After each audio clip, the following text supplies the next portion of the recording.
One person has died after a head-on crash late last night. Our Cuthbert Langley at Vanderbilt Medical Center. That's where a second victim is being treated. And Cuthbert, police say they know what caused the crash. Amy, at this point, yes, they believe that one of the drivers in one of the cars swerved to miss something on the road and ended up hitting the second car. The driver of that second car is here at Vanderbilt Medical Center with non-life-threatening injuries. Unfortunately, though, that driver's passenger, a man in his 60s, died instantly. Take a look at the video from last night. This happened around 11:15 in West Nashville on River Road Pike. Police say a Volvo and a Nissan were driving in the opposite directions when the driver of the Volvo swerved to miss something, perhaps an animal, and then ended up crossing into ongoing traffic. That's when the Nissan and the Volvo collided, and you see the result of that. The Nissan looks very destroyed. The airbags deployed in both vehicles. That passenger was inside of that white Nissan when he was killed instantly, and the driver of that car was brought here, as I said, to Vanderbilt. Now, in terms of the investigation, police say they still have a little bit of work left to be done here this morning. They say there were no signs of drugs or alcohol on the scene, but they are continuing to work on that just to make sure no charges will be filed. But again, it's too early at this point to tell if any charges will be filed, if any at all.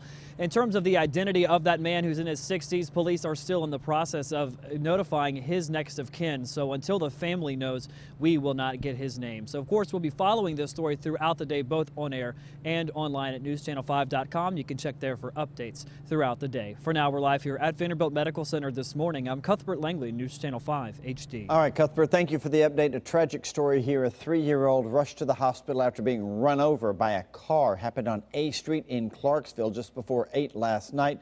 A relative accidentally ran over the little boy in the driveway. First responders do say he was conscious when he was taken to the hospital. He's in serious condition. No charges have been filed against that relative. And Steve, a late-night raid has a strip club owner in some hot water this morning. Metro Police say the co-owner of the Wicked Angels on Hayes Street was dealing painkillers to patrons. They posted what they found on Twitter. No word on arrests at this point. As soon as we get more details, we will pass them along. A new development to tell you about in the Holly Bobo murder trial and murder case. 3 suspects in connection with that case, all indicted now on the same charges. News Channel 5's Matthew Torres here in studio with us. And these charges now kind of lump them all together, Matthew? Yeah, and they are all new charges. They are most likely what the suspects will be tried for in the future. Take a look. Dylan Adams, his brother Zach Adams, and Jason Autry have all been charged with premeditated first-degree murder, aggravated kidnapping, and aggravated rape. Now, it means that what they were charged with before have been replaced by the new indictments. All 3 men faced several charges and had been indicted at different times until the new indictments issued on Tuesday.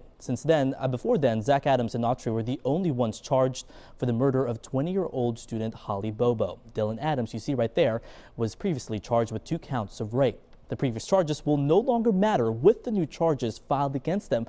So essentially, they are now all on the same boat. It's not clear, though, what brought up the charges, and at this point, no trial date, has been set. Amy.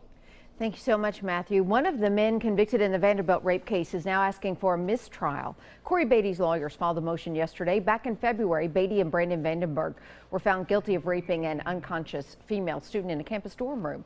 Vandenberg's lawyers have already requested a new trial. Both men will be sentenced on June 15th. A college student is recovering after getting stabbed by a suspected car thief. Michael Shipp, accused of attacking the student near Tennessee Tech in Cookeville early Tuesday. The victim was rushed to Vanderbilt with serious injuries. It's reported that Shipp was arrested yesterday and charged with burglary and also aggravated assault.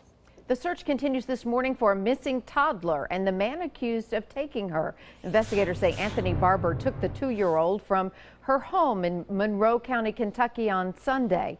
We're told that he's the boyfriend of the little girl's mother. If you've seen them or know where they may be, call Kentucky State Police.